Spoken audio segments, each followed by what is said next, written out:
Regular meeting of the McAllister City Council, Tuesday, May 9th. We do have a quorum, and we have Reverend Levi Gilmore from Tabernacle of Praise here to lead us in the invocation of prayer. I'll stand for the pledge. Attention, salute the pledge. I pledge allegiance to the flag of the United States of America and to the republic for which it stands, one nation, under God, indivisible, with liberty and justice for all. And now we'll pray. Father God, now in the name of Jesus, the great and the mighty ruler, God. God, we thank you for this city. We thank you for these men and women that labor, God. We thank you for this meeting tonight, God, that everything will be done decently and in order, God. God, we thank you that we put feet behind our words, God, and we lead in action and love. God, we thank you for this night. Everybody here tonight, we thank you that your will be done in this meeting. In Jesus' name, amen. Amen. Thank you. Clerk, call the roll, please. Vice Mayor Smith. Here. Councilman Few. Here. House. Here. Roden. Here. Boatright. Here. Beatty. Here. Mayor. Here. We're on to citizens' comments on non-agenda items. Residents may address the council regarding an item that is not listed on the agenda. Residents must provide their name and address. Council requests that comments be limited to 5 minutes. I do have Buddy Garvin signed up. Former Councilman Buddy Garvin. 8 years.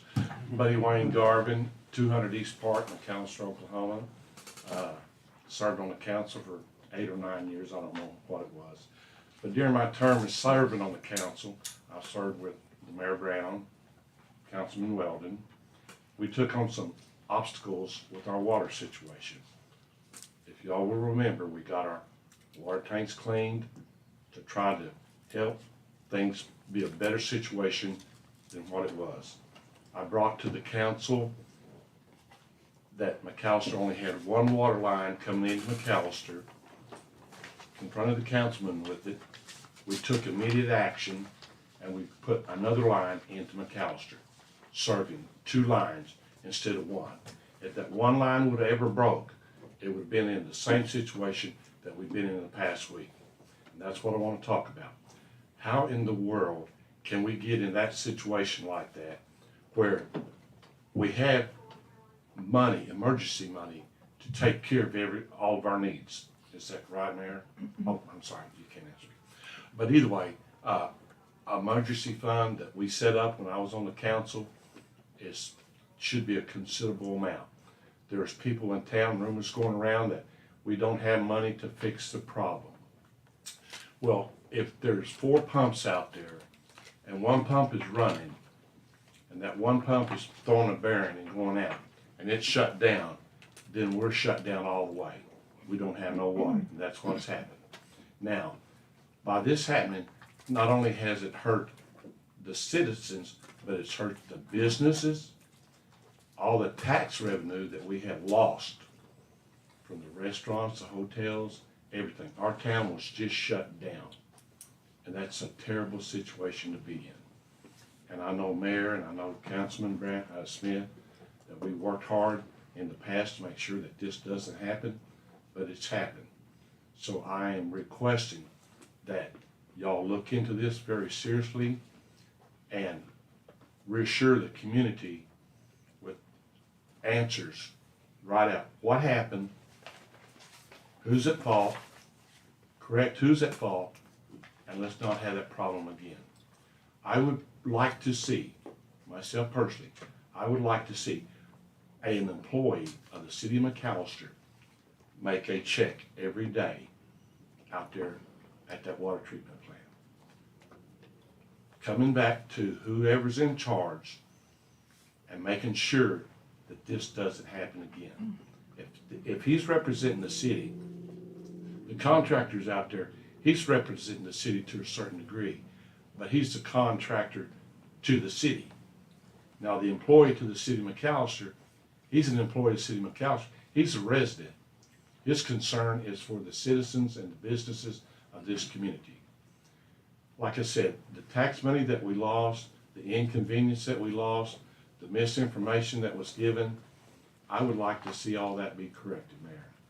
And I would like to see who informs when the water goes down who informs the district, the water districts, to let them know, hey, we're losing water, y'all's gonna be out of water. They need to be called immediately, not the day after, when they done got the information from the public. So, it's our duty as councilmen and citizens of McAllister to do our job and do it to not a mistake, but to do it where we're doing the right thing. We're keeping everybody informed. We're keeping our water flowing right. We was on the news and Fox News this morning, and there ain't nothing that breaks my heart more than see the city of McAllister on a local news channel that we got problems, when we have worked so hard to try to get it where we don't have no problems. And so, there's a lot more I'd like to talk about, but I know my 5 minutes is probably about up. But I would like to see these issues addressed, and at the next council meeting, I intend to be on the agenda that we can talk further about things. Thank you, Mayor, for your time. And Buddy, I can't discuss it with you, but I can tell you that the problem was a software issue in the MCC controls that we bought when we were on the council.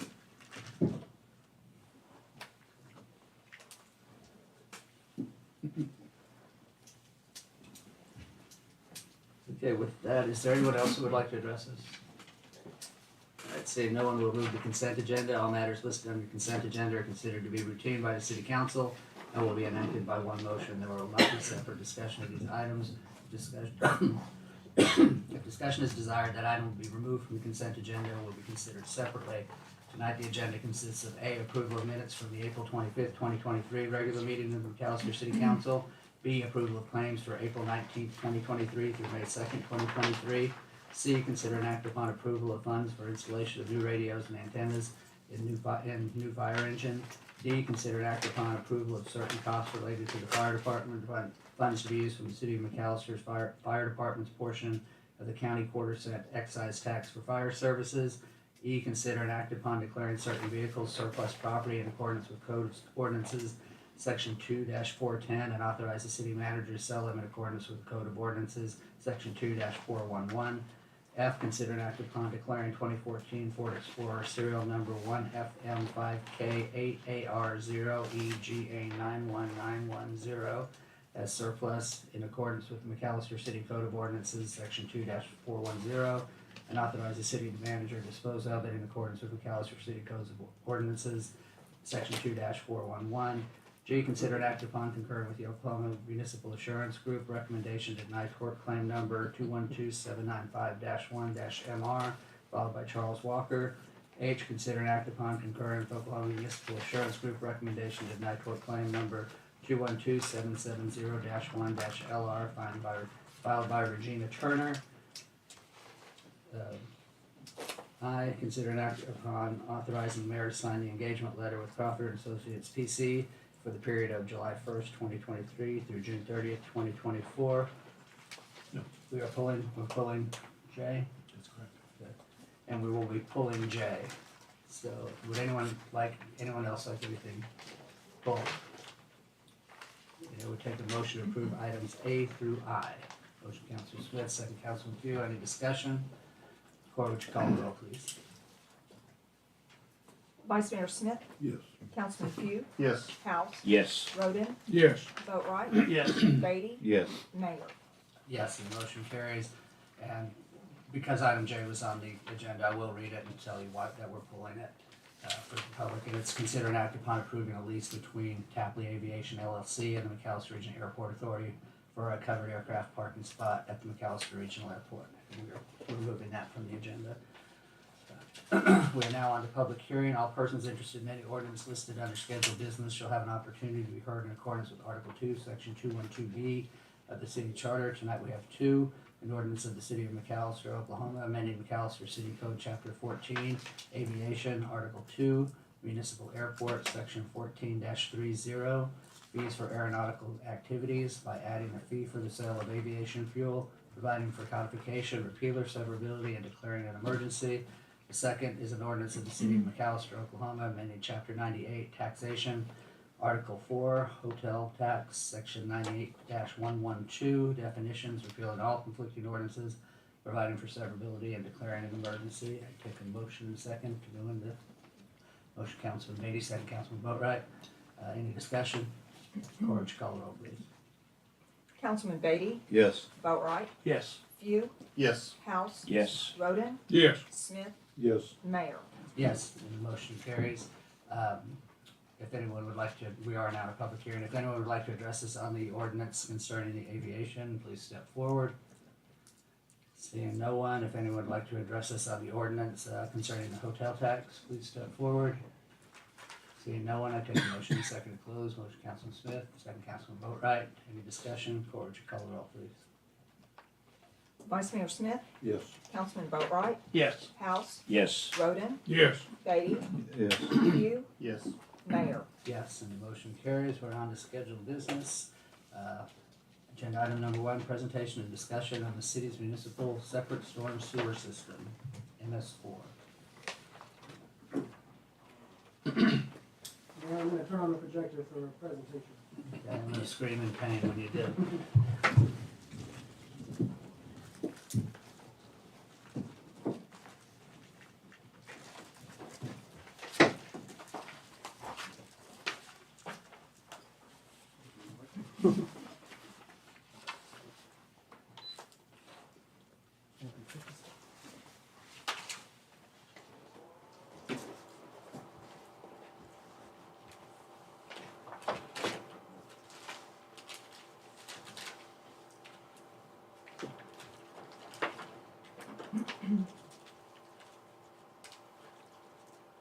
While this finishes, I'll go ahead and introduce myself. So I am Morgan Lazoya. I've been with Mishek and Associates for about 4 years now. The McAllister MS4 program was actually one of the first projects I worked on. So it's been nice getting to learn and get to know Oliver better over the past 4 years. Okay, so these first couple slides, I'm not going to spend too much time on. I know Mishek has done quite a bit with the city. Even since I've been here, and we've presented several times, so you probably have seen this slide before. Okay. We do have 6 departments. I'm in the H&H department. I know our civil and GIS departments have done quite a bit of work here in the past as well. We also have a planning, a right-of-way, and a survey department. Oh, too far. Okay, so now we'll get into why we're here today. So I'm here to talk about the Phase 2 MS4, or the Municipal Separate Storm Sewer System program.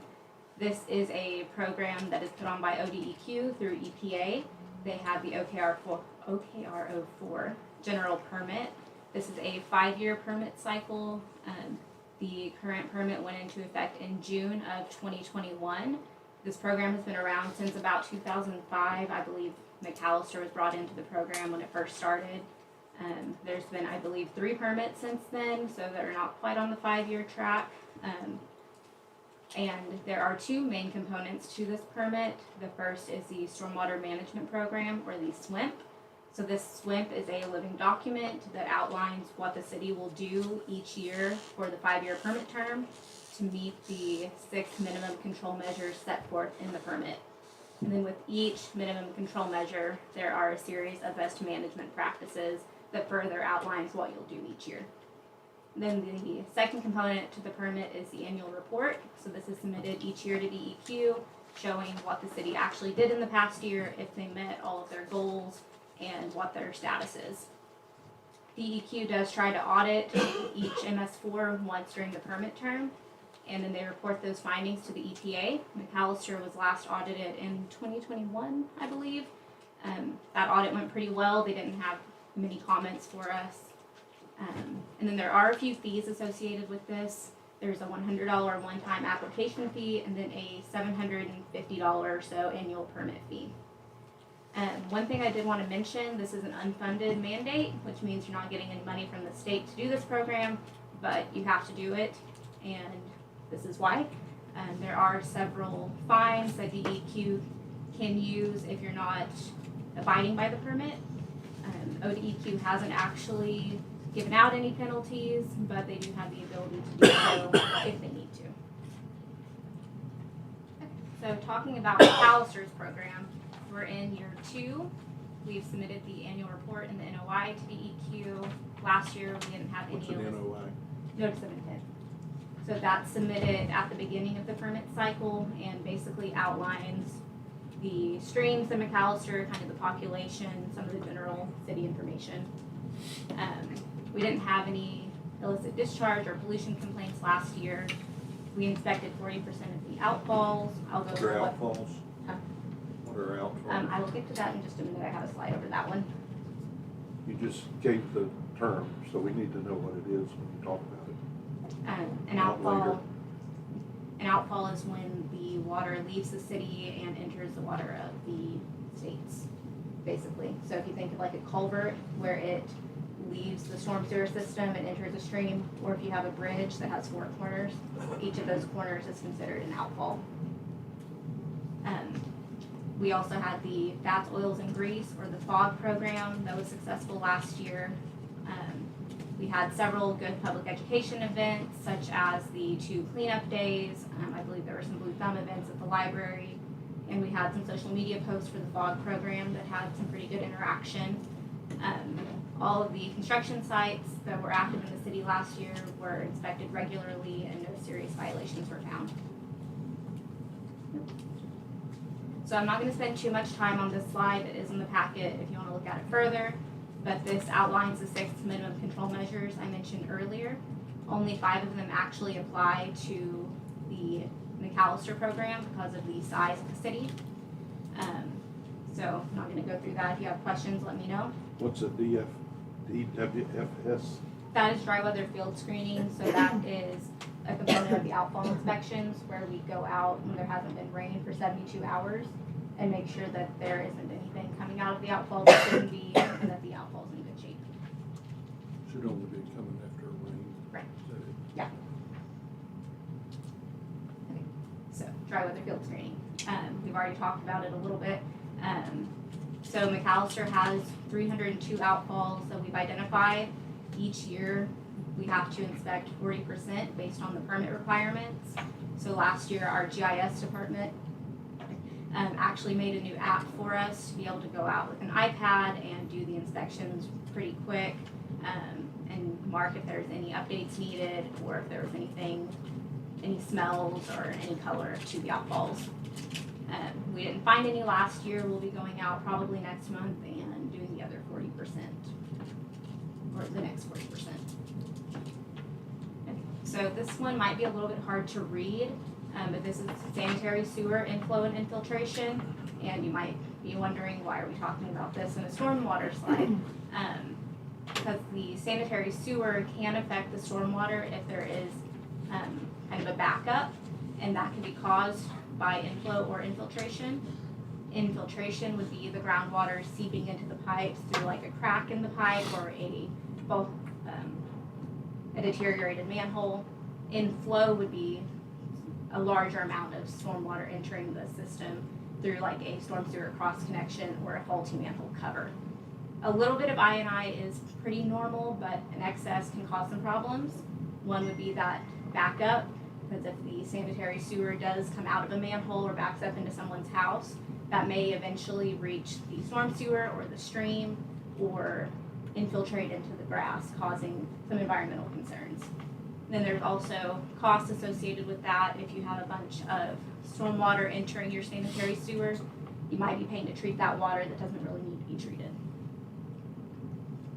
And the FOG, or the fats, oils, and grease program, also lends to this, because if you are dumping that fat, oil, grease down the drain, eventually it's going to build up in your pipe, and that 12-inch pipe is now going to have like a 6-inch capacity, which could lead to a backup and those environmental concerns we talked about. The other concern with FOG would be dumping outside, and there are 2 components to this. The first would be seepage, which would be if you're dumping that fog directly on the grass and it's a dry season, eventually that's going to infiltrate into the groundwater or cause issues to the plants and animals in the area. The second would be if you are dumping it either on concrete or on grass and having a rain event, then that fog's going to run overland and eventually enter the storm sewer or stream and cause pollution concerns to the stream and potentially harm the wildlife in the stream or that drinks from the stream. And finally, what is next for our program? We are wrapping up year 2 next month.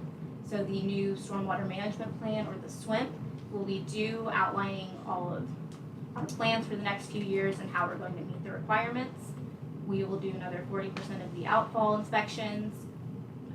Construction site inspections, we're going to try to start documenting those quarterly inspections. We're going to look at revamping the employee training, utilizing OpenGov and radio announcements a little bit more, and make sure all of the ordinances are up to date with the new permit. And with that, that's all I have. Are there any questions? Somewhere you had an LID. What's Yes. LID? LID is low impact development, so that would be like greenscaping, rain gardens, pervious pavement, stuff like that. And what's the significance of that? That's good. Yes. Right now, there aren't technically any requirements with the permit. DEQ is just encouraging you to do it and have some incentives for developers to do it, like lower fees, faster reviews. But we do think in the next permit in 2026, there might be some LID requirements. So we have a permit now for 5 years. Why do we need the new permit now? They just do a new one every 5 years, so each permit is good for 5 years. But in the past, they've all taken longer than 5 years to actually get revamped through DEQ. But you get a new permit every year or so for what Every- reason? Councilman, can you move your microphone? She can't, she's not gonna be able to hear any of these questions for the minutes, so. So the permit is through DEQ and it's a 5-year permit, but each year we do an annual report. So that's all we have to do each year is submit that, outlining what the city did to meet the permit requirements.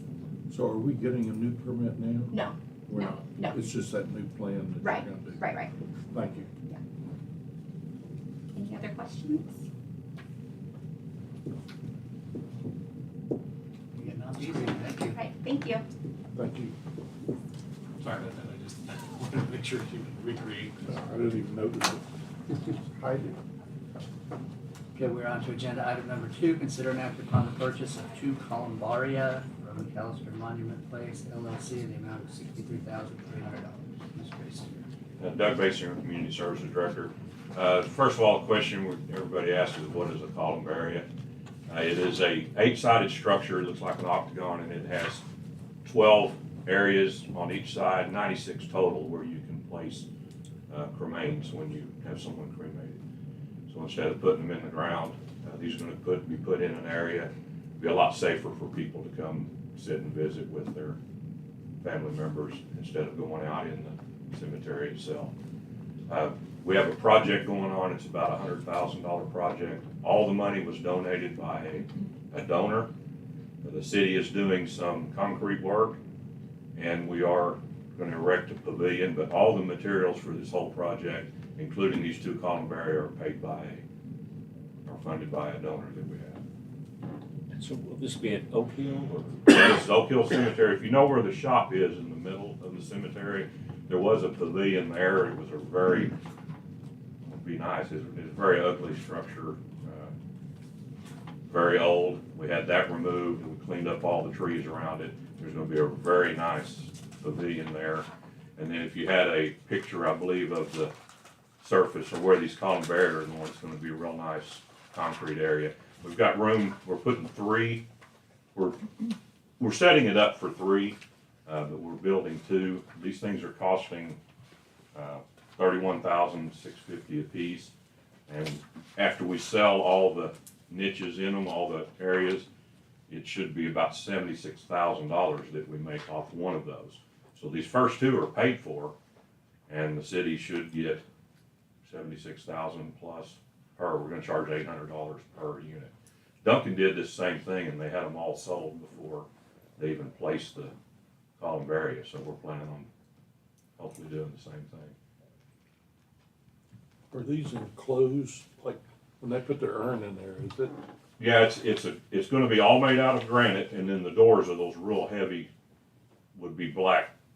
They're steel doors, but, and We will have, the sexton will have a key that, once you put them in there, you don't, I mean, I guess you could get them out once, it'd take a court order, I'm assuming, to get them out, but, we would have a key that we lock them, that they're closed, they're not gonna have something that you can turn and unlock them. So nobody will be able to nobody should be able to get into them and remove anything. What if you wanna go see your The- urn? There's Go gonna, to the sexton? yeah, we'll have to discuss how that's gonna work, I'm sure you're gonna be able to see that, yeah. But a lot of people are going to putting them in things instead of The burying biggest them in thing the is a ground. mausoleum. Yeah, same kind of the same thing. How many did you say we're gonna have total? There'll be two columbarium, each columbaria, they'll each have 96 niches or, So 192 total? Yeah. The first two. And then there's another one coming. and if, we can buy, once we sell all those, we can purchase another one and have it built. And columbarium are about 6 months out, 6 or 7 months before they get these things. And this company if you approve this bid, this company will bring it in and set it up. They do we don't do anything with that part of it. I was just thinking how much land we would be saving. Yeah, that's a big thing. Cemetery's been there over 100 years, and I don't know the exact number of plots that we have left, but we're certainly running out of space. So this will take those. You don't have to buy a plot to bury cremains in. So it's going to help. It's going to help there for sure. Councilman Boatright? Are there gonna be more than one, can they put more than one urn in each one? I mean, for a couple? Depending on how big they are, I'm sure how big your urn is. I know that, is there like 12 by 11 by 16 or something? I was on here. Dimensions are in the back. Yeah. But I was just checking to see if, husband and wife wanted. Yeah, I'm pretty sure you're gonna be able to fit a couple of them in there.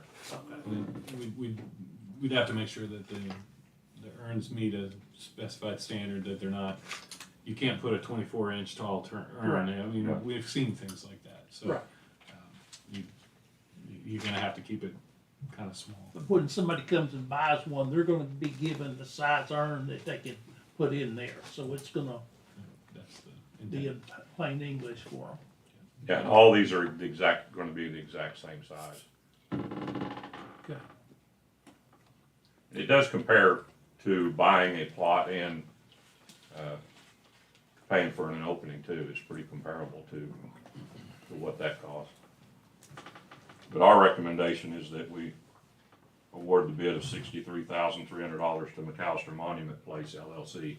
And they are a local, I mean, it didn't tell by the name, but we had 2 bids and one of them was his. Any other questions, comments? Take a motion second to approve. Motion Councilman Roden, second Councilman Boatright. Any further discussion? Corge, call the roll, please. Councilman Roden, Yes. Boatright, Yes. Beatty, Yes. Smith, Yes. Few, Yes. House, Yes. Mayor. Yes, the motion carries. Thank you, Judge. Thank you. We're on to agenda item number 3, consider an act upon authorizing the mayor to approve an excess workers' compensation insurance quotation with Arch Insurance. This one.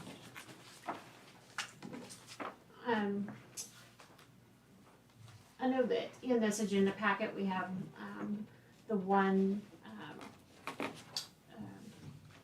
quote before we, had our deadline for the agenda, but I have, additional ones that we've received, since then. Can I pass those out? So you don't have- Did we have a deadline on when the quotes would be returned in? We did in order to meet our, to just get it on the agenda. But I mean, when we did the request for the, Yes, we did, okay, and these are all gotten in time yes. or after the fact? We gave them till Friday of last week, and, Okay, so these The are all other one we prior had to recently, this. yeah. yes. That's it.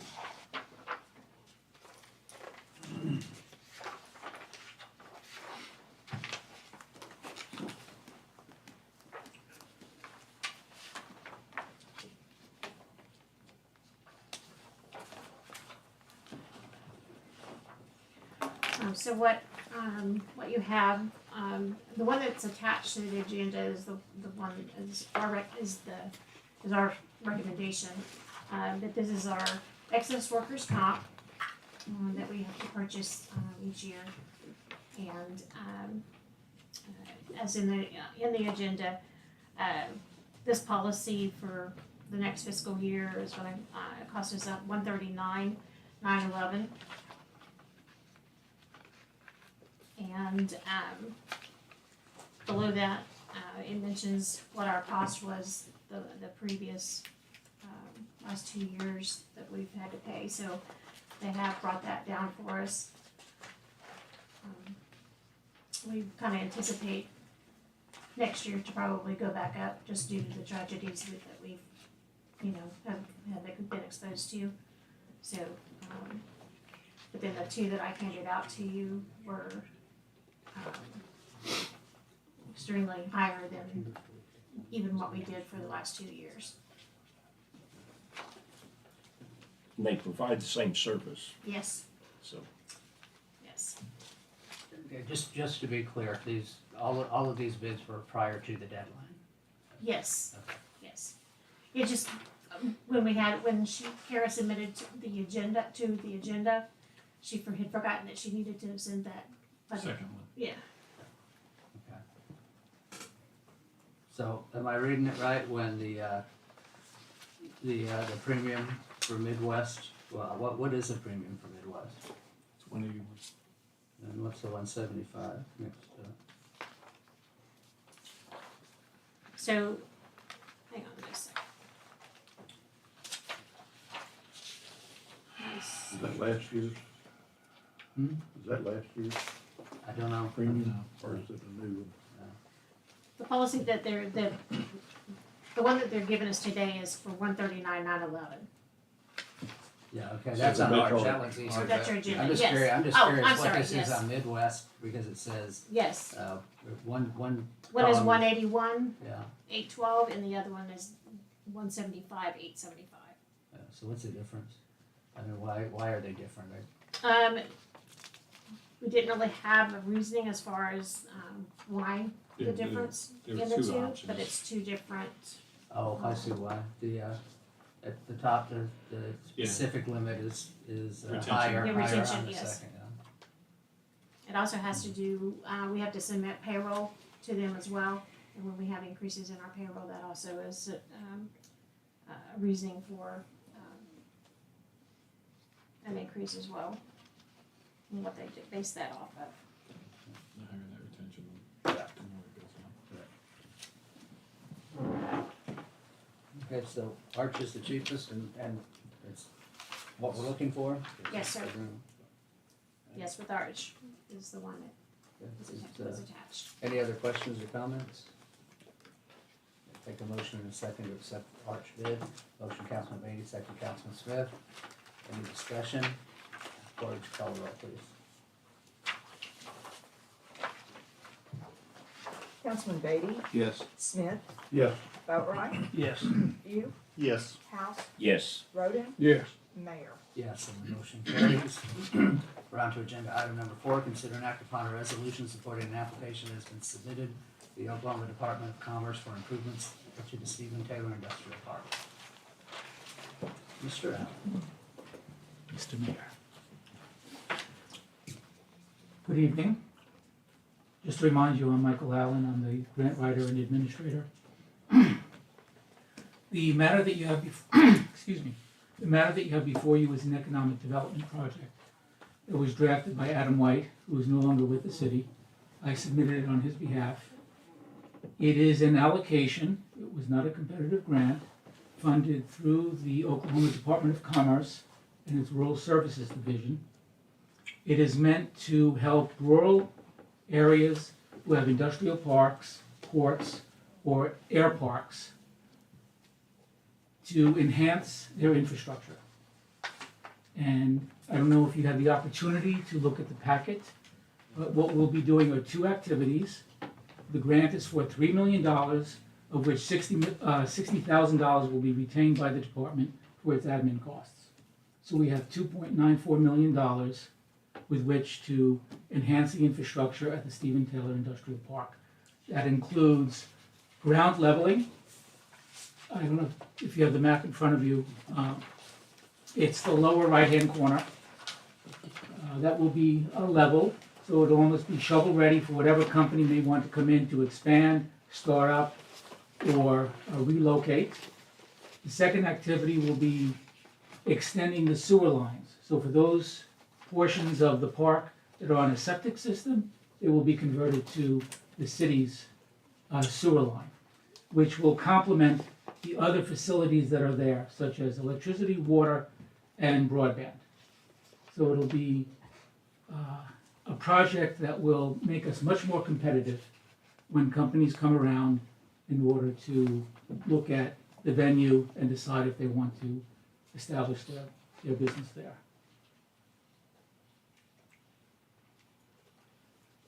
So does this include, just down in this area, or?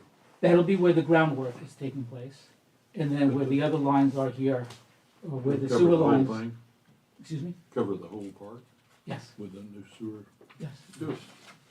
So it'd be like 90 acres? yes. That's a lot. That's And good. the groundwork is $2.1 million, and the remaining amount of money, $800,000, I believe it is, will be for extending the sewer lines. The cost estimates came from ISG, and like I said, it was an allocation, but we were still required to submit a work plan and a timeline and a budget. So the money is there for us. What's going to happen is the other communities that also were allocated money, they'll be put into a packet, and the Department of Commerce will present that to the legislature, and they will approve. So the timetable for us to getting the money, then 6 months? It should be, it has to be before the end of the year, because ground has to be broken by December 31st, Okay. 2023. Project has 12 months to complete. Very good. Now, I hate to use cliches, but this really is a win-win for the city. This is probably a question for you, so I think you were involved in and part of it. The businesses on the across the road from the industrial park, will they be able to tie into this sewer extension? There was a proposal for an additional line through that sewer, to cross over that road. I don't know if we got that involved in this. I believe the sewer lines will connect. On across the street, Yes. north of 31. Yes. I know that was optioned. Mhm. Uh, I believe that's what ISG included that. Okay. Okay. And the one area of infrastructure that is not eligible for funding is extending the rail line. That might be in the future, according to the program officer, but as of the moment, the rail line is excluded from any funding. So it was, if you look here, the 950 feet of force main is this. The 1200 is this that comes around the back like that. So that'll actually pick us up some new customers. Yes, sir. Because the other side here is Right, already on yeah. our system. So, Good deal. You know, 'cause they were asking to be able to do that as well, so that is a win-win there. To use a cliche. Any other questions or comments? I take a motion and a second to approve. Motion Councilman House, second Councilman Few. Any further discussion, or would you call the vote, please? Councilman House, Yes. Few, Yes. Beatty, Yes. Smith, Yes. Roden, Yes. Boatright, Yes. Mayor. Yes, the motion carries. thank you. Thank you. We're on to agenda item number 5, consider an act upon approving the use of an airport-specific logo at the Callister Regional Airport. Mr. Mayor, Councilman, thank you for having me. With the airport taking on the new role of business enterprise, brand recognition is an integral part in establishing a customer base and displaying that professional image. We love the city logo and would like to show congruency with that logo. We'd like to display this with an emphasis on aviation. The Airport Advisory Board echoed these needs for a logo specific to the airport, and they chose the 2 logos that you have in your packets to recommend to you for approval. So these logos would be displayed on all of our online advertising and marketing material we have, as well as our uniforms, all of our equipment and vehicles, and our new terminal building as well. So are they wanting us to pick one? They recommended the use of both. What was their reasoning for two? Short Is logo. that branding trying to get a brand, for specific? It's kind of like us using the McAllister full, and then there was a MCOK. There are two different types of brand logos that we use. This just gives them something that's small that they can put on a T-shirt versus something that's a little bit bigger that they can put on a car. So, Just curious what their thought behind it was. Yeah. There were Shorthand 5 or logo 6 of them. There was. We actually got them to, hey, let's get that down a little bit. Any other questions or comments? So we're not picking between the two, they're both gonna be used. Okay. Eligible for use. I would take a motion in a second to approve. Motion, Councilman House, second Councilman Roden. Any discussion? Corr, would you call the roll, please? Councilman House, Yes. Roden, Yes. Smith, Yes. Pugh, Yes. Boatright, Yes. Beatty, Yes. Mayor. Yes, the mayor, the mayor carries. I'm just, my brain is completely somewhere else tonight. The motion carries, and we are on to agenda item number 6. Consider and act upon an ordinance of the city of McAllister, Oklahoma, amending the McAllister City Code, Chapter 14, Aviation, Article 2, Municipal Airport, Section 14-30, fees for aeronautical activities by adding a fee for the sale of the aviation fuel, providing for codification, repeal or severability, and declaring an emergency. And it actually says aeronautical instead of aeronautical, but I think that's a clear Scrivener error. Okay, so the actual section, what we've got here is the markup for the fuel at X amount of dollars per gallon. I would recommend a markup at this time not to exceed $3 a gallon. Right now, we're sitting at $2 a gallon markup, and we are 3 cents above the lowest airport within 50 miles. So very, very competitive at this point. I think that $3 would allow us a little bit of flexibility, and again, that's not to exceed. And as those market rates change and our fuel prices, what we buy them at change, we will adjust accordingly and not be gouging people on our fuel prices. So try and stay competitive at all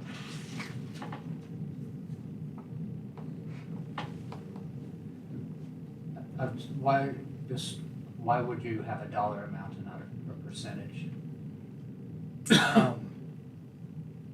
I think it's easier as far as perception of the actual code to folks is what that markup is. I think it makes it a lot more clear. And speaking with other airport managers in the past, it's kind of a mix. I'd say the slight majority does just a straight dollar amount markup versus a percentage. Okay, but you mentioned the fluctuating price of gas and that we would possibly adjust in the future, so are you gonna have to come back to the council every time you wanna? No, sir. No, sir. This would be a not to exceed amount on the markup that we would put per gallon.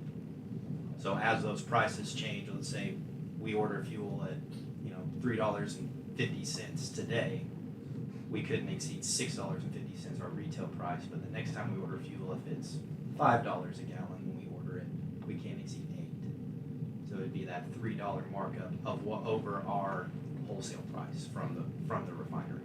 And that's not to say that we're going to set it at $3. It's going to be set to whatever that market rate is, but not to exceed. So if the market rate is really, really, really in our favor of sale, more than the $3 of what we paid, we're not going to be able to exceed that. And do I think we'll ever reach that? No. But we were actually talking about 2 until we hit the market today. And the market today is that $2 is pretty darn close to what we were at. So. Okay, so I guess who will determine what the markup will be? I mean, how will it be determined? I believe between Dave and myself, we'll look at market rates, what other airports in the area and other airports our size are are currently charging. It's hard to tell because different airports, depending on their volume of sales, get different rates from the refinery at wholesale. But I think just keeping our retail prices within that competitive margin is gonna be the best way to do it. Jason. Yes, sir. So, I'm gonna read this. This is the exact language as it will be introduced. Section E, fees for the sale of aviation fuel. The city manager or his designee is allowed to procure aviation fuel for resale to customers of the McAllister Regional Airport. The city manager or his designee may offer such procured aviation fuel for sale at a price not to exceed whatever amount we set. Dollars per gallon over and above the city's actual cost to procure said aviation fuel per gallon. As used herein, the term actual costs means the city's actual acquisition costs to obtain aviation fuel for resale to customers of the McAllister Regional Airport, including but not limited to the price the city pays to the distributor, merchant fees, taxes, flowage fees, and any and all other charges applied by the city's fuel supplier. The city manager shall review the fee charged by this section at least quarterly to ensure that McAllister Regional Airport's pricing is competitive with surrounding aviation facilities. Now, I'm saying at least quarterly, but this is gonna happen on a much greater basis. He's gonna have to come to me and have that adjusted, so. Yeah, I think you guys are giving yourselves more work than you need to. But that's up to you guys. Council Smith? Back to what John was saying. Who are your competitors? What are the regional airports that you're gonna be looking at to set the? Right now, I look at Ada, Muskogee, both Ardmore airports, and I have also looked at like Ponca City and some airports farther north that are comparable in our size and Right. and So what's your idea, once you look at those and you get, I assume they're not all gonna be the same. You're gonna get a list of 6 or 8 of these, and then what are you gonna shoot for? Being in the middle? Yeah, I would say the best profit for us as well as, you know, the best value for our customers. So, you know, that fine line there. Thanks. Yes, sir. We obviously want our pilots to be able to get their fuel here and not have us gouge them. Right. We want to be competitive with the market and with the region, and if anybody that's flying cross country, our prices are going to be on their computers, and when they're doing their mission planning, they'll know where to stop. And if we're competitive in the region, then they'll stop here. And all of the profits off the fuel sales will go back into maintaining and upgrading the airport, so it'll all stay right there at the facility. Councilman? Just a little housekeeping on the language, so we don't have to address it later, on his designee. Could have a female city manager in the future.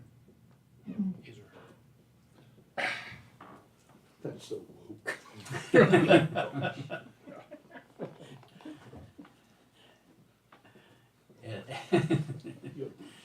I'm biting my tongue. Anybody else got any other questions or comments? I would take a motion in a second to approve, stating that at no greater than $3, correct? With the correction. Yes, with the pronoun correction. Motion council vote, right? Second, Councilman Beatty. Any further discussion? Corey, would you call the roll, please?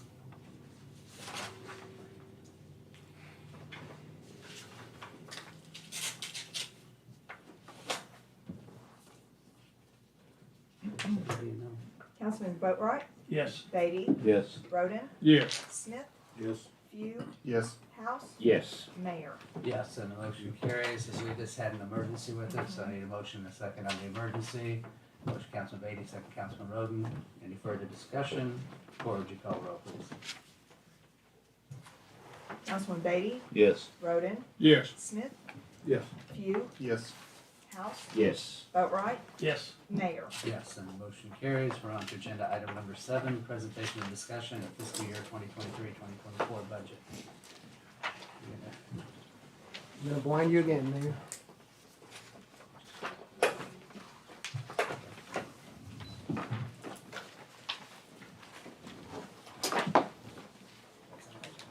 Is it, no, is it on the computer right now?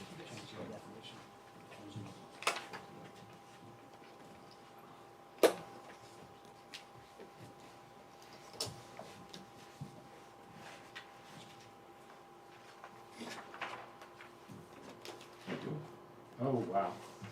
That is really dark.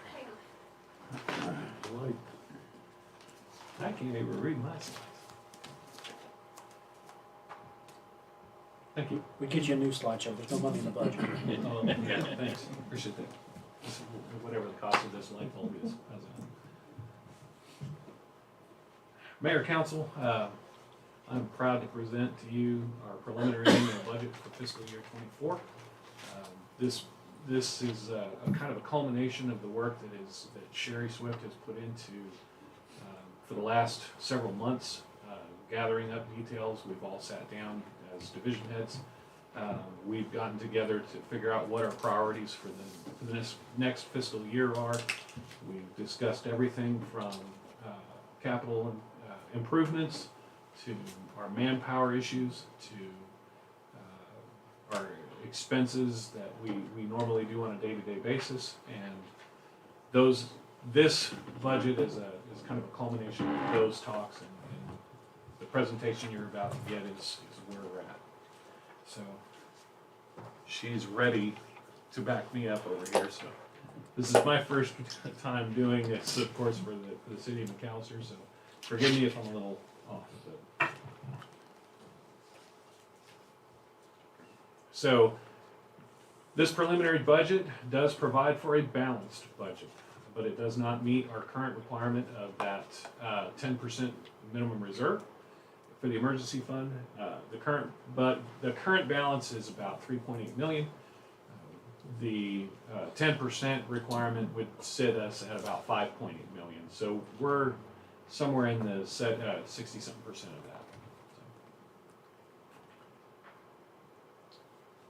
Our projected revenues for sales tax are proposed.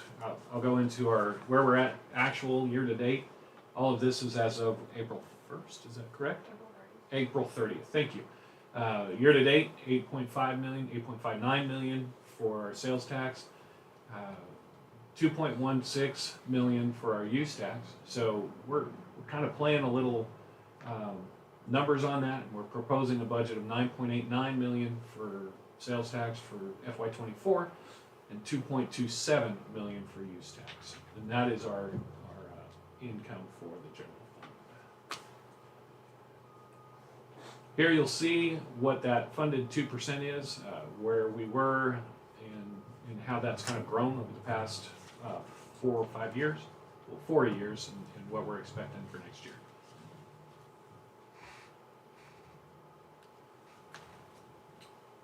Our annual use tax, you'll see that it kind of grew in the blue and the orange section there, and you look at that, and that correlates almost perfectly for when COVID hit.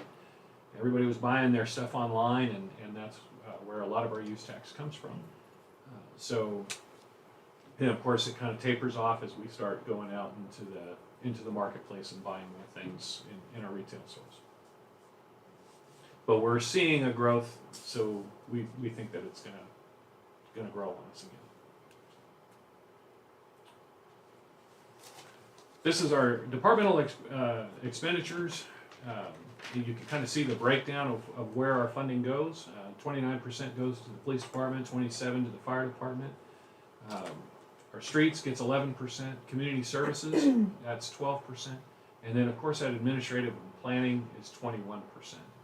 Administrating and planning, we look at that and say, oh my gosh, that's 21%, but that includes everything that happens in this building, to include human resource safety, information, IT, legal, court, even though they're in the other building, the city clerk's office, finance, all of our offices that we do here, that makes up for that. So, community services is all of our parks and recreation, and of course the police and fire.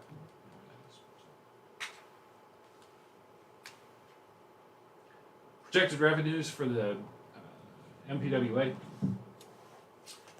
Original budget for 23, you can see on the left, our total cost or total revenues for FY23 was planned at 11,098,000. The proposed budget for fiscal year 24 is 11,500,000. We'll break that down in individual and water sales there as you see on the screen. So.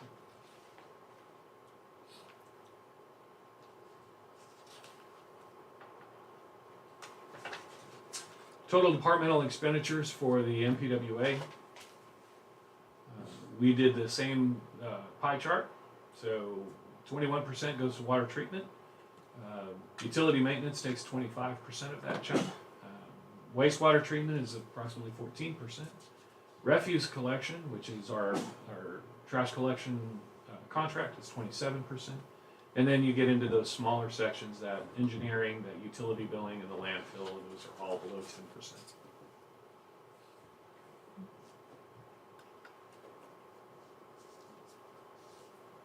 So our preliminary budget for 24 also decreases our total actual transfers from the MPWA for the bond payments, and more of those payments are actually going into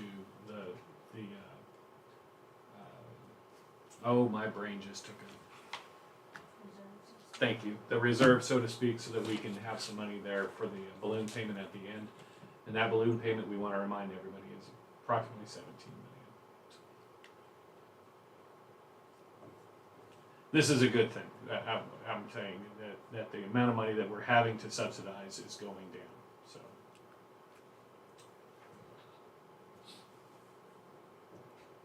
The Oklahoma Water Resources Board, that water line improvement project is $32 million. That's where we're at right now. The annual payment for that is $1.5 million.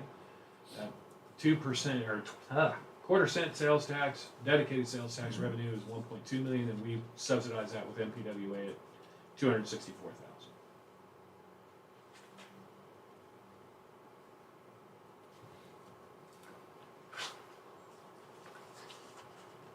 So I want to stop on this slide for a second and kind of talk about something that's not on here. These are expected, or the personnel and the benefits, fire pension, and we had an issue going into our planning for the budget where our insurance was actually going to go up to 23% over last year, and that was just going to be a serious problem for us. So Sherry and her team, along with HR, Michelle in HR, they did a great job. They started talking to our carriers. They started talking to as many of these folks as we could. We actually were able to secure a new vendor for our dental. We are no longer with Delta Dental. They were the ones that were going to increase that cost up as much. So we're going to go up 15% instead of 23%. This is actually really good news. So we're going to go with Blue Cross Blue Shield, and they have also thrown in a $75,000 rebate. That rebate we will take and apply towards our EAP program, which allows for any of our employees to make it's basically a phone call, telehealth for mental health issues. This expands from, I believe it was 2 calls a year. I think it was 3 calls? 4. Yeah. That you could get. Well, this expands it from that 3 to 4 calls a year that they were allowed to take up to unlimited calls. And it will also expand out to their families as well. So this is going to be a great asset to us. And this 75 is not going to just, it's not going, 75,000 is not going to cover just this year. That'll actually help us through the next 2 or 3 as we're going forward. So it's a great benefit to our folks that we're really excited that we were able to reduce our cost, and because of that reduction And going with this new company, we actually were able to fund an extension of our EAP benefits.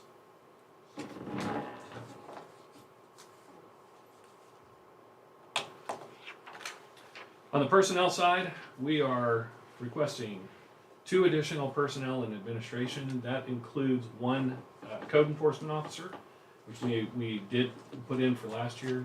This just puts it into a permanent. And 1 economic development administration assistant. That is something that they've been asking for well before I ever got here, and we think we can do it. So, Public Works will get 1 additional fleet mechanic that will be dedicated. The new mechanic will not be dedicated, but one of the existing mechanics will be dedicated to fire engines, and the new mechanic will take over for whatever he was working on prior to.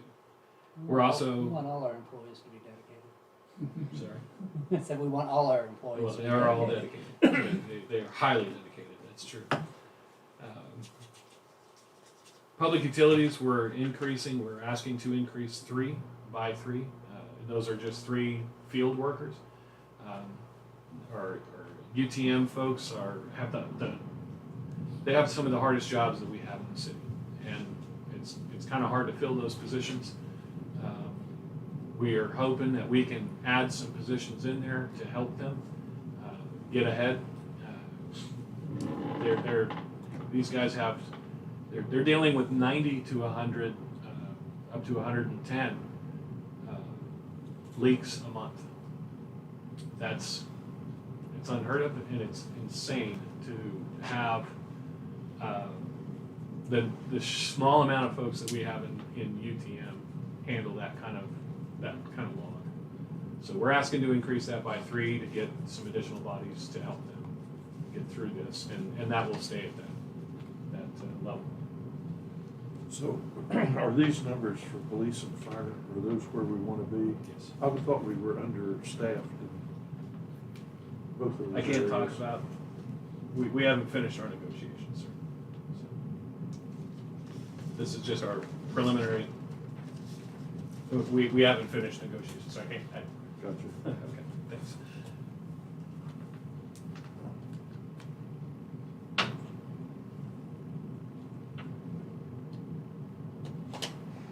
Okay, so, sorry, got off a little off. For the nutrition fund, these are where our expenditures are higher.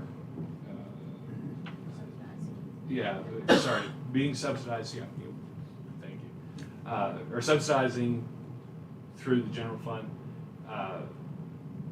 The nutrition fund, they receive about $46,000 a year, but it costs us $338,000. So you can see in all of these, the negative numbers on the bottom, that is what we are subsidizing to these programs in order to make them function. We get $615,000 in 911. It costs us almost $840,000 to run. So we have to subsidize that through the general fund. And we just wanted to kind of point this out that there are some funds that we do that we have to bring additional funding in, we're going to have to subsidize it with general funding to do that.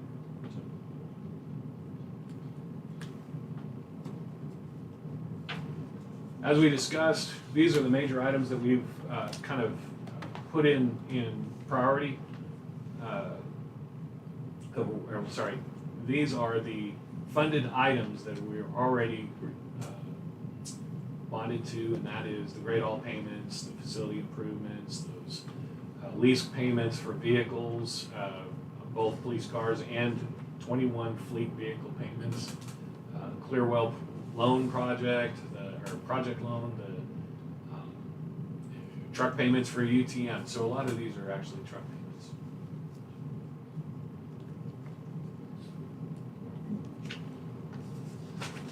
Stormwater fund, this is where all that money goes. We get right-of-way mowing, canal stabilization, the street sweeper payments come out of that. All of those stormwater projects. The stormwater fund actually covers a lot of projects that because everything that we are now tying in, whenever we do infrastructure projects, we are tying in the stormwater to it, so that we're ensuring that we're not having to go back into the ground twice to fix two different problems. So we're making sure that we're doing those projects together. Inflow and infiltration program, obviously we've just heard from MESHAC what that project and program is. So we also have that Adams Main to First project that we have to get done. That's a mess and it needs to be cleaned up. So.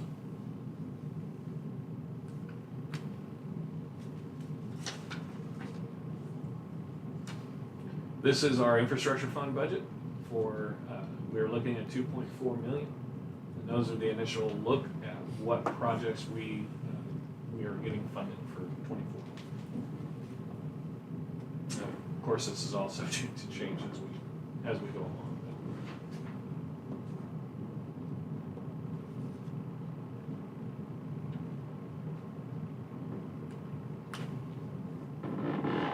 I will open the floor to any questions you may have and bring Sherry up to answer them. I was laughing. Ha! Okay. Bad joke, sorry.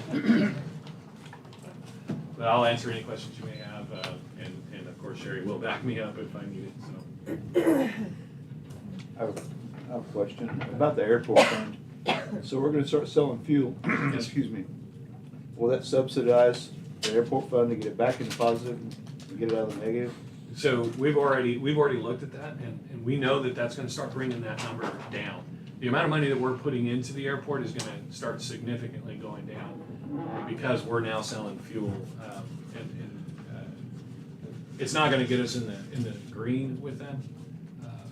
I don't know of a municipal airport anywhere in the United States that is completely off subsidized help. Have you done any projections on how long it'll take us to get back to, back to even, well, not in the green, but how long it will take us to get subsidized on that to where we can put that money in, or we can actually use that money for what it's supposed to be used for? How much did we pull out for the subsidized from over this year over last year? I don't have those numbers. I didn't have it either. We took it into account. The problem is that we don't have a long baseline for what those fuel revenues are. We've only had those fuel revenues for two months. So we're looking at 2 months of low flying area to kind of give us that look. We're not going to be able to really tell what that revenue is going to do for us until we get a full year's look at it. So I know we kind of took it into account, but it was kind of hard to do because we've only had it for a very, very short amount of time. Okay, thank you. $236,900 is what we subsidized airport this year. 236,900. So, and there were That's a lot some of fuel. startup costs. There's a lot. Councilman Smith? Where does revenue come on that E911? Is that set by law or something? No, that all comes from the county. The county collects all of the 911 fees that you pay to your cell phone and your landline. But is that set by Well, it's law?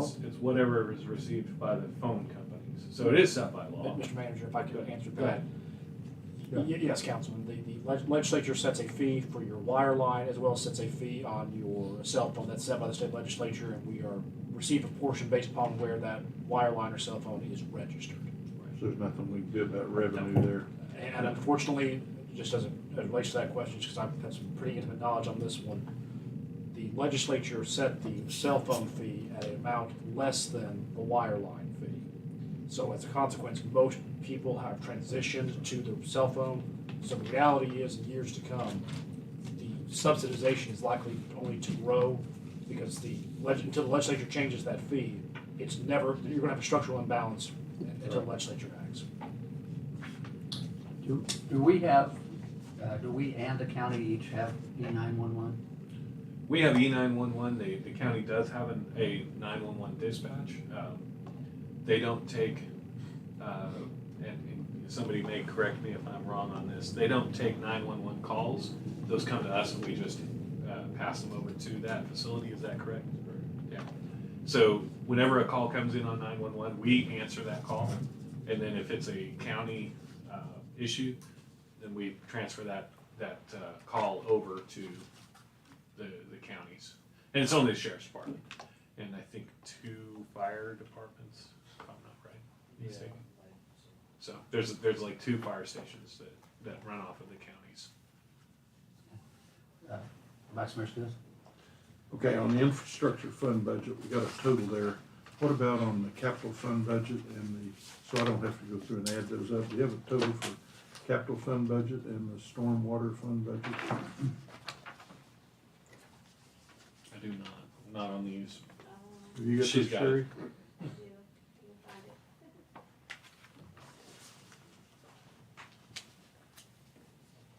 I can pull out my phone. Mayor's really good at I can do it too, but I can do it in my head. Yeah. You don't want me doing math in public, I'm telling you right now. So stormwater is 1.3 million. Approximately. Okay. And the capital fund? Well, I didn't total that either. We have it in the sheet. Hang on just a second, I get it. Tell me again, what did you say our emergency fund would be if we were up to what we ought to be? 5.8 million. So that's our total budget, That would be operating 10%. budget, 58 million. Yes. 5.8 million, that's what And our CIP is 1.7. I'm sorry, what? 1.7. 1.7? On the capital fund? But our total operating budget's like 58 million. Oh. I think we need to strongly consider going to a vote of the people to look at the language on that emergency fund, because the way that it is set up is not realistic, because especially with since we've had With bond issues. ARPA money, all kinds of things that DWSRF is That are really. one-time Yeah. deals. Yeah. The 2.9 million that you approved today for the industrial park is part of this. Yeah, so that would cause us, if 290,000 would have to go into it. Right. So, can we get somebody to draw that up? Yes, we can. I've actually started working on You it. got it? And I think I had it written up. I just gotta get the smarter people than me, the guy to my left, to look at it.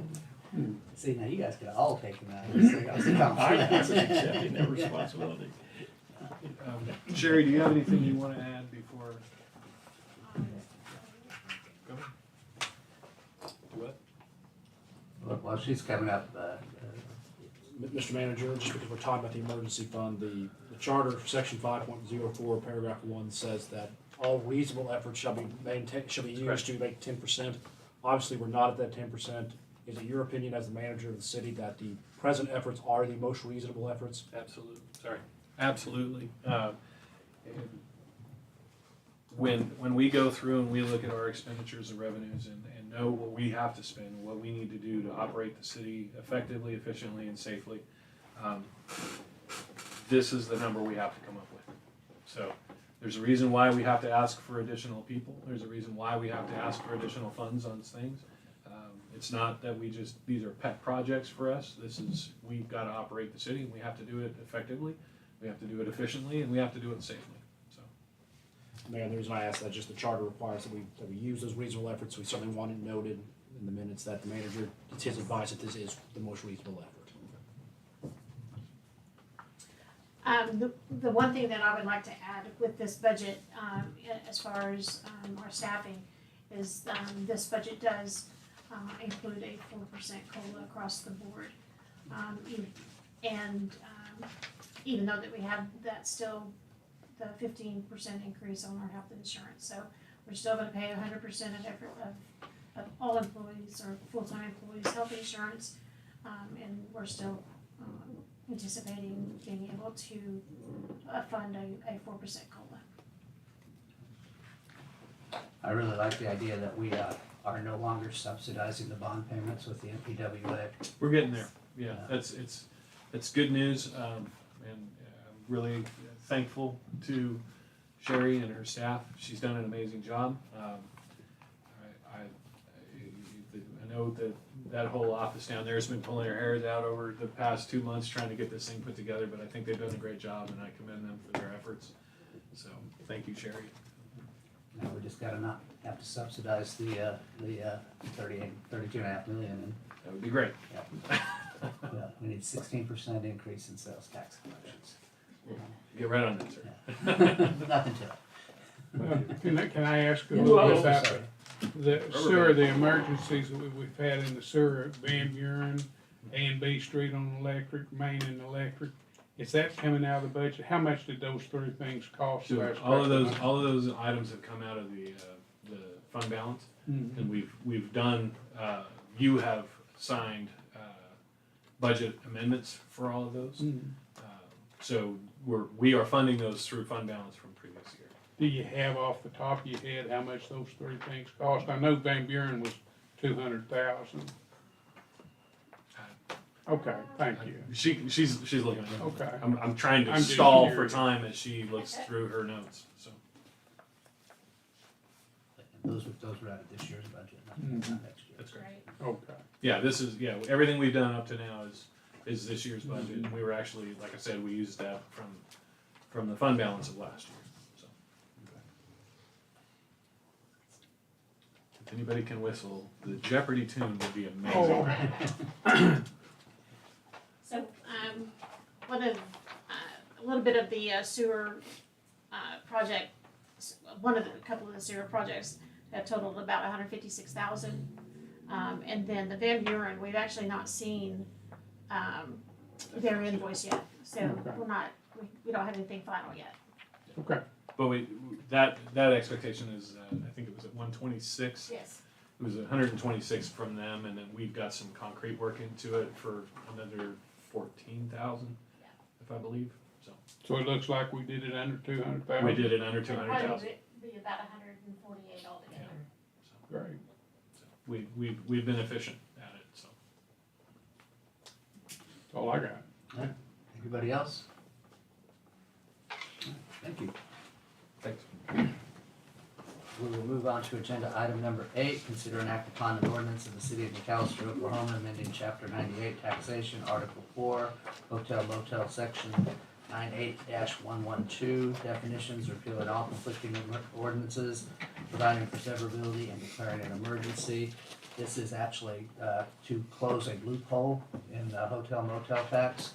The way it is right now, Airbnb and Vrbo those taxes are being collected, but those entities are not returning them to us because our ordinance doesn't read that they have to. So I spoke with the mayor of Stillwater, who they get theirs directly back from Airbnb, and asked how they did it, and it was the definition in the ordinance that basically adds management company to who is responsible for getting it back. So doing that, we should start getting the revenue that's being collected now for Airbnbs, Verbos, whatever other acronyms there are that we're not getting. So there'll be some additional revenue, and there's a surprising number of those around, many more than I thought. So this was mine. So if anybody has any questions on more than Where did you get your information? I'm just curious on which information? On the Airbnbs, what kind of business that they're doing and stuff. It's anecdotal, talking to people. We have some people on Okay. the audit and finance that have them, and so we have councilman that has one, I believe. I have 2 actually, just one in town. So, yeah. And we from this emanated from audit and finance meeting. But changing this one little word here, putting the managing deal, that takes care of it, huh? Yeah. Cool. That was virtually the only difference between our ordinance and Stillwater's ordinance. All right. Good. If there's no other questions, I'll make a motion to. I second it. second Councilman Smith. Any further discussion? Cora, would you call the roll, please? Vice Mayor Smith, Yes. Councilman Few, Yes. House, Yes. Roden, Yes. Boatright, Yes. Beatty, Yes. Mayor. Yes, and the motion carries. This has an emergency as well, so take a motion and second on the emergency. Motion Councilman Few, second Councilman House. Any discussion? Cora, would you call the roll, please? Councilman Few, Yes. House, Yes. Roden, Yes. Boatright, Yes. Beatty, Yes. Smith, Yes. Mayor. Yes, and the motion carries. We're on to agenda item number 9. Consider and act upon the Oklahoma Strategic Military Planning Commission grant award from $160,000 to $260,000 to support the Haywood Rail project. Good evening, Mayor, members of the council, Dave. My name is Jessica Gregg. I know several of you, but if you don't know me, I'm the Director of Business Development for Choctaw Defense Manufacturing, but I previously served as the Executive Director for McAllister Defense Support Association. During my time on MDSA, I was appointed to the Oklahoma Strategic Military Planning Commission by Governor Stitt, and that was during in 2020. And so each year, the city, and you recently approved a grant, or a grant application, so I'm sure you're pretty familiar with OSMPC and how you get that funding. But each year, OSMPC gives out funding to support military installations in the state of Oklahoma. We're one of 5. And so this year, we had initially asked for $160,000. The commission graciously offered $260,000 from additional funding, surplus of funding that was available from 2022. So what I'm asking you to consider is your 10% match, increasing that to $26,000 in order to secure the $260,000 that you would get from the commission. And then FY23 dollars are also going to be coming available, I believe, in May. So there would be an option to also pursue more funding. We have just under $900,000 that were awarded from the Department of Commerce to be able to distribute. So it would probably be about $180,000 that you could get additionally for FY23. And this money can be banked to use to build a pot. Yes, what you can do is you can hold the money, and I'm sure it's what McAllister Defense Industrial Authority is what you all use to hold it. And that's what we did previously for the Haywood Road Improvement Project. That was a $4.1 million project. That was we had full funding for that in 21. And the state actually picked up the remainder of the bill for that.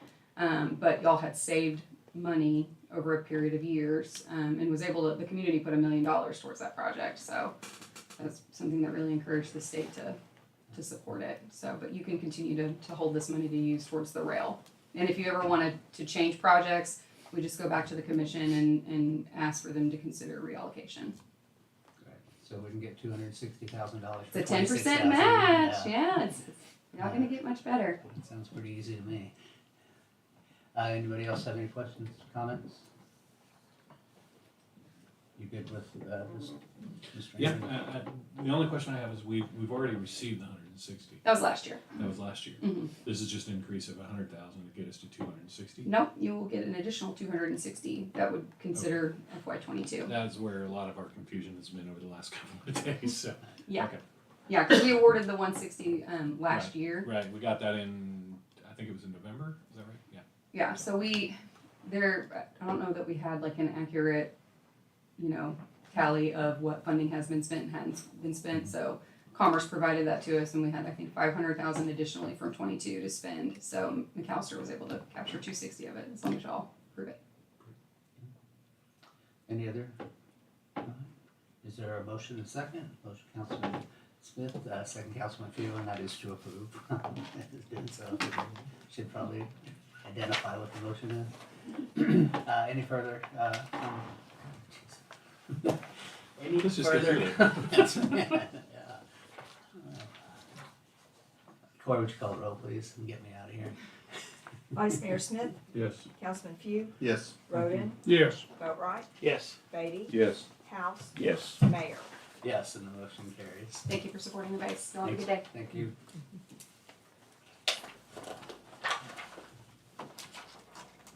All right, we're now on to new business, any matter not known which could not have been reasonably foreseen prior to the time of posting the agenda in accordance with section 211.9, title 25, Oklahoma State statutes. Mr. Andrews, do we have any new business? Nothing from the city.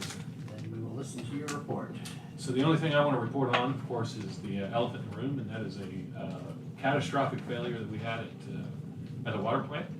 We had an emergency meeting last week, and shortly, I say very shortly, after that meeting, the solution finally came to fruition, and they fixed it. It truly did turn out to be a software issue in those control stacks.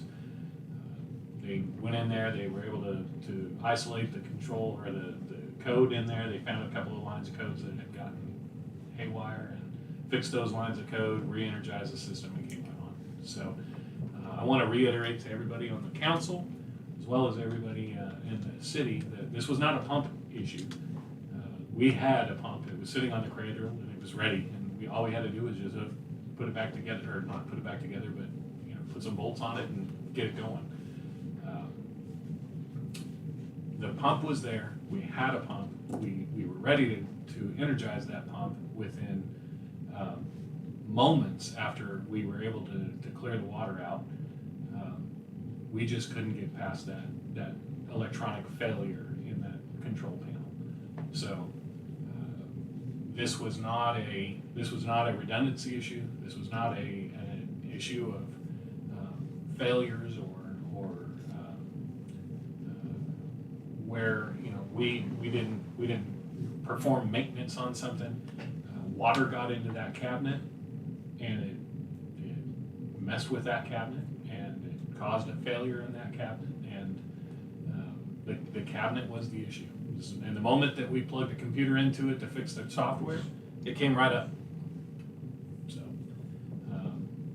I just want to stress to the public, stress to the council that the water system is strong, and we're working on it. And there are failures in it, and we're going to do everything we can to continue to fix those failures as they come up. We're also this council has approved a massive amount of money to fix an aging infrastructure under the ground at $32.5 million, and we're doing that. The time frame isn't as quick as we would all love to have it, but that's the price of doing business and the age after COVID, where you can't get parts. The availability of valves is difficult. It's become problematic for us. The reason why we've got projects that go on for 9 months is because we can't get those valves. They're waiting on them. They finally got them, and now they're kind of starting to tie all of those in, get them all done, and hopefully we start seeing improvements on Hickory and improvements on Park and improvements on Strong, and getting some of those areas that are, we know they look bad. We understand that, but it has taken us 9 months to fix them. So now that we've got the parts, now that we're getting it all in there, we're going to start seeing some improvement there. We've implemented changes on how we're going to be doing these going forward. They're no longer going to be 9-month-long projects. We've now forced their hands that they don't open the ground until they have all their parts on hand. So that's going to help us in a big way. I want to build your trust back in the system. I want to build your trust back in me. I want to build your trust back in our people. They are working hard to solve the problems of our infrastructure. They are working hard every day to make our drinking water as safe as it can be. And to all of those who read Facebook, I want to just say there is no chance that this water was ever going to melt your skin. There is no chance that this water was in any way, shape, or form mixed with raw sewer water. There is no chance that this is probably the cleanest this water has been in a long time. So the process that we had was just a little to get the water during that time. It was just a little off kilter. It was a little weird. It was a little different, and DEQ didn't like it, but it was as safe as can be. We sanitized every aspect of that process. So, and now we're back up and we're running. We did 48 hours of constant pressure monitoring, constant water quality. Every single test that we have taken How many tests have we taken, Nick? Total of VAT tests? Yes. We were upwards probably. 4, 8, I would say 10, 18, almost 20 tests. 20 to 28 tests that we performed on samples. Every single one of them came back negative for any contaminants whatsoever. So, it's a testament to these guys and the work that they're doing out there. It's a testament to our water plant. You know, it may be aged, but it still works. It's still doing its job. We're still getting quality water out of it. So, that's all I wanted to say. Mayor, can I take a matter of personal privilege on that? Absolutely. Mayor, members of the council, I'm just an attorney. Very rarely do I get a phone call that says, hey, I need you, we have an emergency. Your manager was on this. They called me early that day, and I stayed on the phone with him and city staff for a significant portion of the day. Your staff was ready. Your staff was prepared. They did a good job. They certainly did the Lord's work when it came to this. And as someone who just got to watch them work, it was impressive how they were ready to do it. Thank you, Councilor. I just wanted to add in,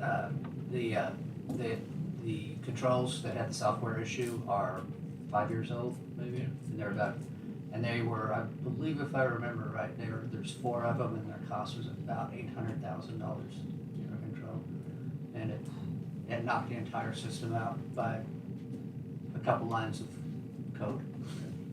And moving forward, we're hoping to put a house over it so that no water can get into it. We're going to build something around it to protect it so that this doesn't happen again. We learn from our mistakes. So. And just for the record, James, be sure and put this in the newspaper. I live in McAllister. There's no way in the world I am going to pump sewage to my house. Never. And that's, you can quote me directly. Please. All right, we are on to other water tankers by City Council. Well, I wanted to thank you for your explanation, Dave. Just for my own benefit, my understanding, this was it wasn't a maintenance problem. No. We had a pump that catastrophically failed. Correct. And blew water everywhere. We had 3 feet of water on the floor in that room. Every bit of 3 feet of water. It was probably more like 4.5 feet of And the water. water shot up, got in the control panel. Yes. Unbeknownst to the people, they're working. We had a pump that was substitutable immediately. Yep. We just didn't have electricity to it. But as soon as you got the panel issue, the software thing. That's right. But in the meantime, the water was pure as could be for the whole time. Yes. And I don't know how we, this town, I guess all towns are this way, Facebook, you get all this weird stuff and speculation, which was totally untrue. And this was something that was not preventable. And we had a pump and a backup situation that could be immediately put online. Yep. Plus, we've now got another pump that is in the process of being We're prepared to rebuilding, be we're rebuilding another pump backup. right now. So, Yep. I think everything that could be done on this was done properly. And it's just, this was a storm of things coming together that were unpredictable and we couldn't have prevented. Had the water not got into that panel, you would have never known there was a problem. Right. The public would have, with the exception of us coming and telling you, hey, there was a catastrophic failure out there, but it didn't affect you in any way, shape, or form, so enjoy your water. But I mean, and wouldn't have been an the issue. force with which that thing failed, you had those pictures the other day. Yes. It moved several thousand pounds of Several thousand stuff, pounds of 18 equipment, inches, 18 inches. blew concrete apart, Yep. and put a Shattered huge amount steel of water. reinforced concrete.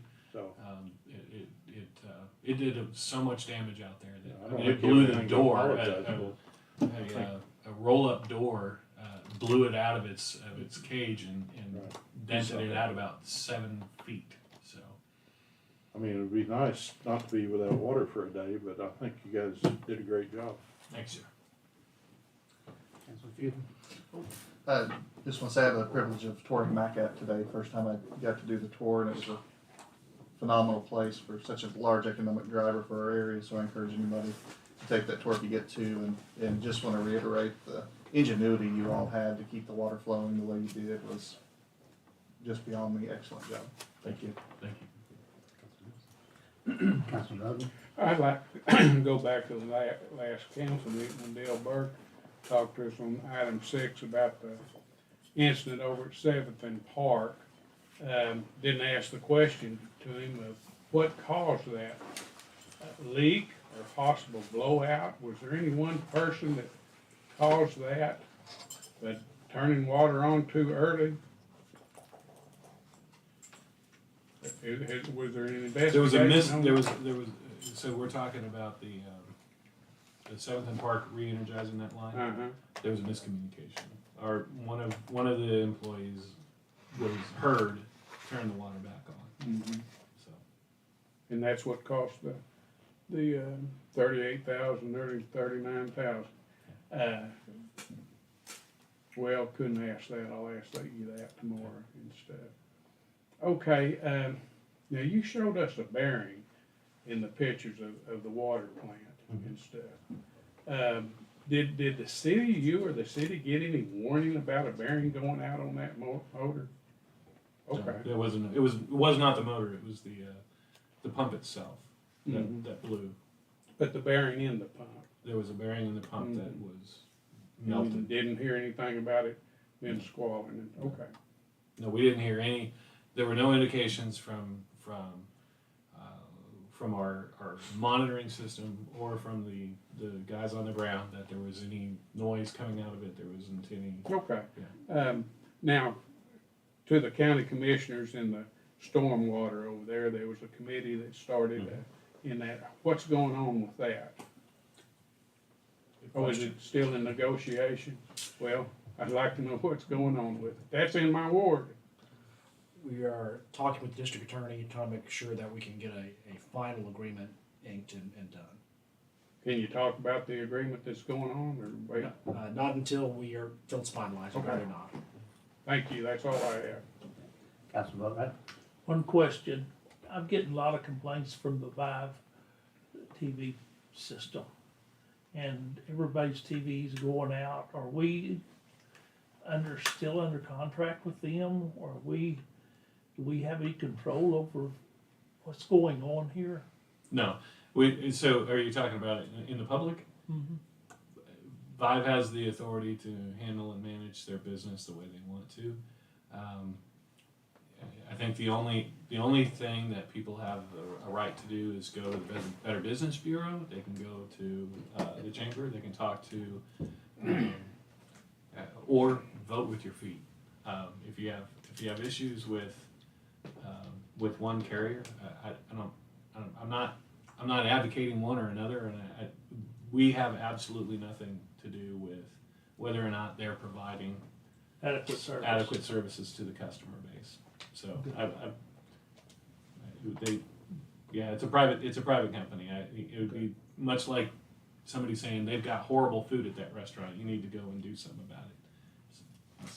That's a matter of opinion. Even though do we have a contract with them? They the only providers in McAllister, or is that? So are you talking about the franchise fees or the franchising? So they are not the only providers. There are other providers here that have broadband services. There are other providers that have satellite services. There are other methods by which you can get your cable, quote unquote, television. That is a market issue, and that's a FCC issue. So Okay, so nothing we're involved with. There's really nothing we can do about it. Okay. Yes, sir. That's all. Councilman Bowden? Mayor's comments. I just want to thank all of the entities that came together to help us out during this time. The Emergency Operations Center, they did incredible work. They were with us every step of the way. The food bank came up and donated multiple pallets of water to give out. Our employees who sat in the distribution areas to give out water. The employees that came up with the brilliant fix, and I mean that is absolutely brilliant, because not only did they come up with, hey, why don't we try that? They also had to manufacture the parts in order to be able to do that. So that's, I mean, that is pretty darn impressive, if you ask me. The mayor of Krebs contacted me and said that anything we needed, they would be more than willing to help. And I know that they actually were giving water to some restaurants and places like that in order for them to be able to operate. The colonel from ammunition plant contacted me and said anything that they could do to help. I think we had some help probably from some of the fire departments around the area.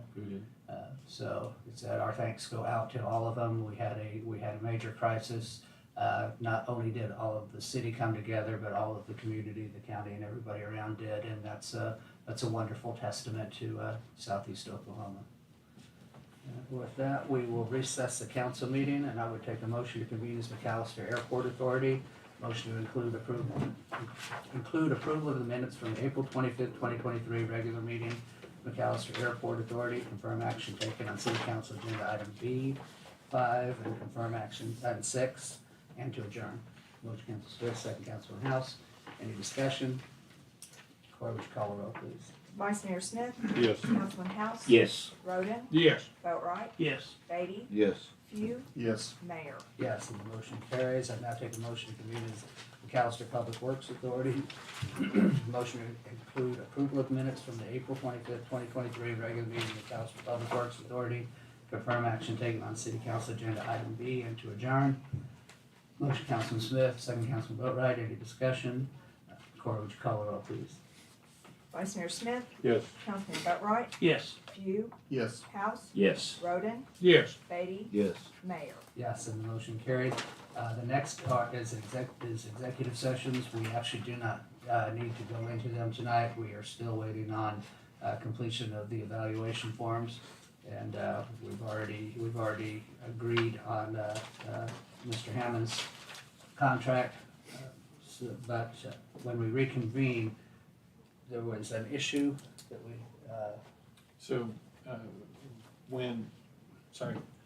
When we reconvened, there was an issue that, with what the verbiage was that whether or not we had a contract versus whether we agreed with the content of the contract. So we council. just need to formally approve it. We need to formally approve that contract. I would make the motion that we formally approve the contract that we discussed in the executive session. Okay, I have a second, Councilman Smith. Any further discussion? Corey, would you call the roll, please? Vice Mayor Smith. Yes. Councilman Boatright. Yes. Beatty. Yes. Few. Yes. House. Yes. Roden. Yes. Mayor. Yes, and the motion carries. We'll now reconvene, and I would take a motion to adjourn. Motion, Councilman Smith, second, Councilman Few. Any discussion?